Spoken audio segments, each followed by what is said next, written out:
You know, I've never been the one to demand extravagant gifts or balloons. I don't need either. Don't even need a cake, though I wouldn't mind a piece. But what I do need is basic decency and consideration, despite the fact that it's just common. Courtesy, not even respect. My wife Ava and her family still managed to forget. It had been one of those days at work where the hours stretched endlessly, the burden of responsibility pressing down like a ton of bricks. I hadn't heard from Ava all day. No missed calls, no surprise lunch deliveries, just one single happy birthday text. At first, nothing bothered me. Maybe she was planning something simple at home, waiting to surprise me. Perhaps I wasn't entirely invisible to her. So I drove home feeling exhausted, but hopeful. But as I would soon discover, hope is a terrible thing. The first warning sign hit me the moment I turned onto our street.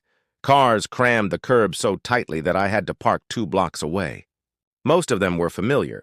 Victoria's sleek black BMW, Aunt Teresa's old car that barely made it uphill, Liam's flashy sports car.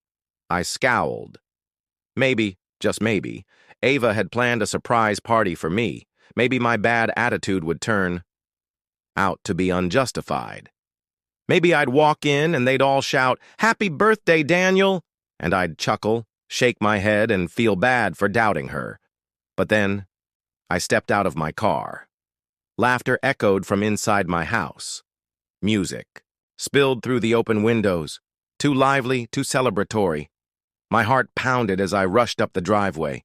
I fumbled for my key, and as I stepped inside, the second red flag slapped me in the face, a massive banner stretched across the fireplace. "Congratulations, Liam, on the Langford sale." My stomach dropped. The living room was packed. Ava's, family, drinks in hand, chatting enthusiastically. And in the middle of it all, Victoria, her ever-present smug approval plastered across her face. And there he was, Liam, the golden boy, the family's favorite, a champagne glass in one hand, the other tucked lazily into his suit pocket, flashing a lazy grin.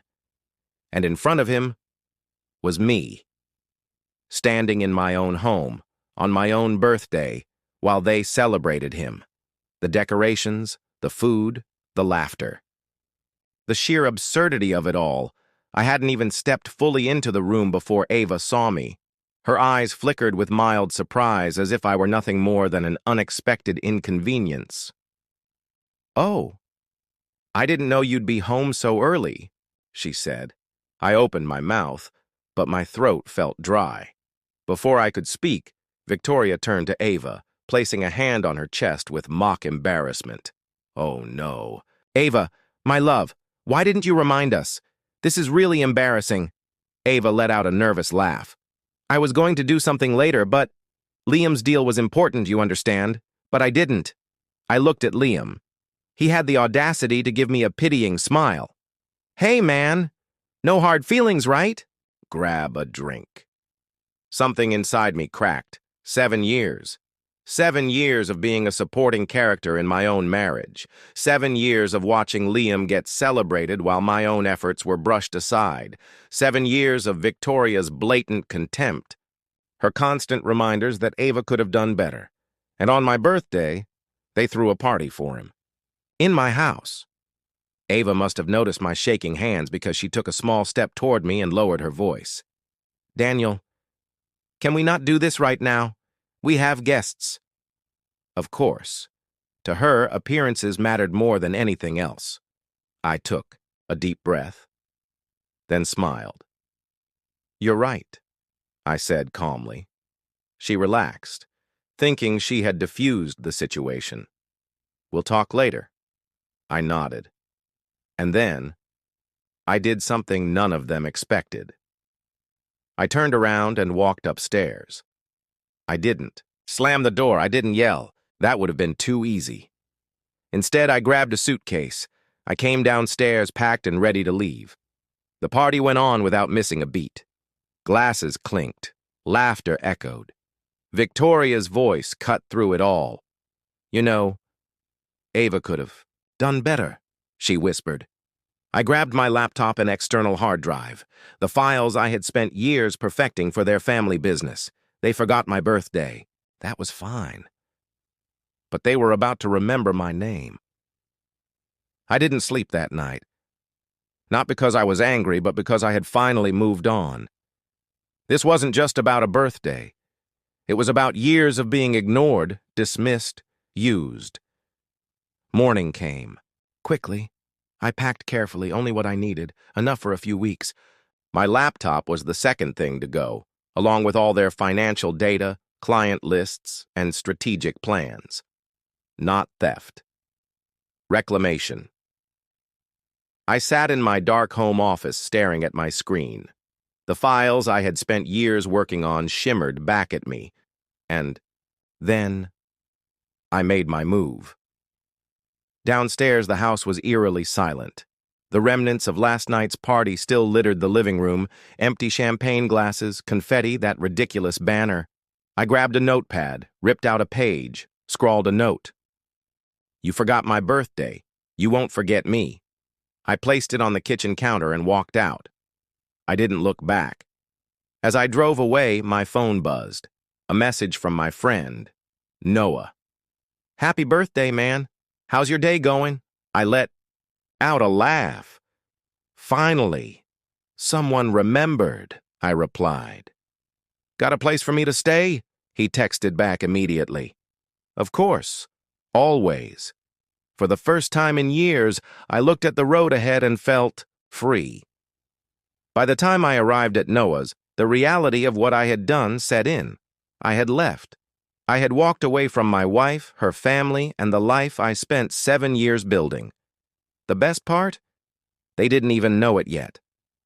Noah opened the door, his face full of confusion and concern. What the hell happened? I stepped inside, dropped my suitcase, and sighed. They had a party on my birthday, without me. Noah's jaw dropped. "You're kidding." I shook my head. I wish I was. Hours passed. My phone stayed silent. No calls, no texts. They were still asleep in their perfect little world, oblivious to the fact that I had just ripped their foundation away. Then, at exactly 10 a.m., my phone started buzzing. Victoria. Declined. Liam. Declined. Ava. Ignored. Then came the texts. "Daniel, come home. Let's talk. I know you're upset, but this is ridiculous. Just come home. We can fix this." I stared at the screen and shook my head. They didn't want to fix us. They just wanted to fix this inconvenience. Then, a final call. From Ava's assistant. "Daniel, Victoria's losing it. Langford just pulled their contract." I smirked. It had begun. I felt free at 8 p.m. for the first time in years. Theo emailed me the address for our rendezvous. Exclusive fitting, elegant rooftop lounge. When I got there, he was already waiting. He smiled and pointed to the 2 glasses of whiskey that were set for me. "Let's discuss your future." I took the seat across from him and lifted the glass. Because, for the first time in my life, I fully owned my future. By morning, the Dunn Empire was burning. I didn't even need to check my phone all night. I already knew what was occurring. But when I eventually did, the dozens of missed calls and messages that piled up were exactly what I had anticipated. Some from Victoria, some from Ava, even 1 or 2 from Liam. But I doubted he was messaging out of worry. "Please call me Daniel." "Liam, you're screwing yourself by making a mistake that can still be remedied." The carefully veiled insult was more than just us growing up and returning. The Dunns pretended to be pleading, but instead of begging, they demanded. And when that didn't work, they mocked me at work. I sighed, put my phone down, and took a sip of my coffee. By 10 o'clock this morning, they were about to discover what desperation actually felt like.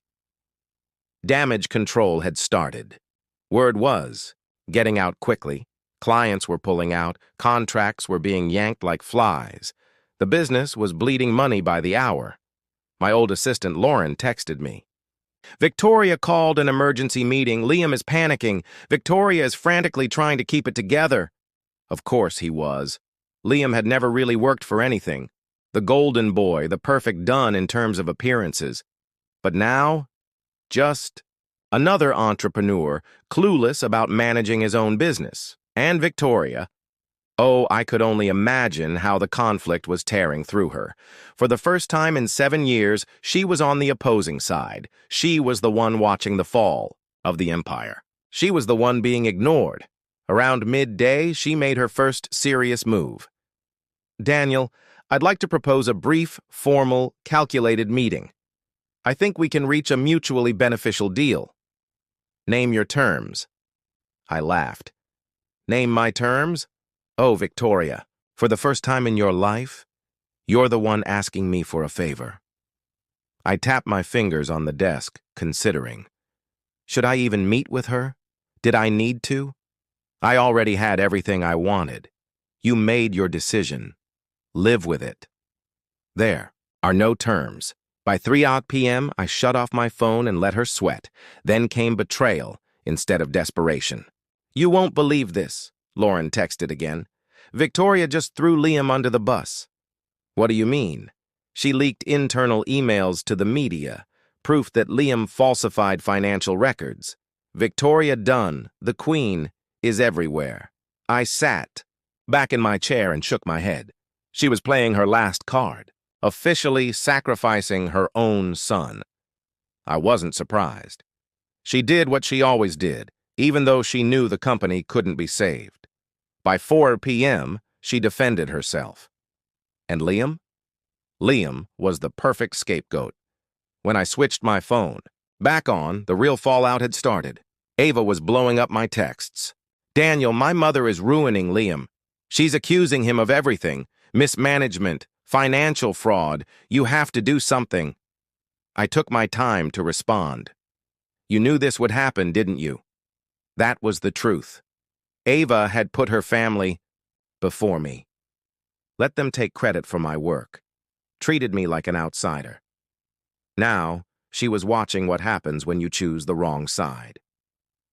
By 5 p.m., Liam called. I nearly ignored it, but I picked up. What I heard was pure panic. Daniel, you need to help me. I leaned back and laughed. This is bad. Mom is ruining me. She's saying I lied about the company's financials, but you know that's not true.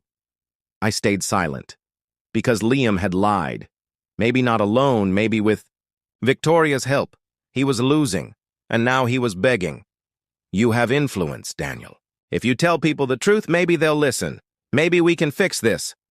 I nearly burst out laughing. This was the same man who took everything I worked for and put his name on it. The same man who belittled me for years.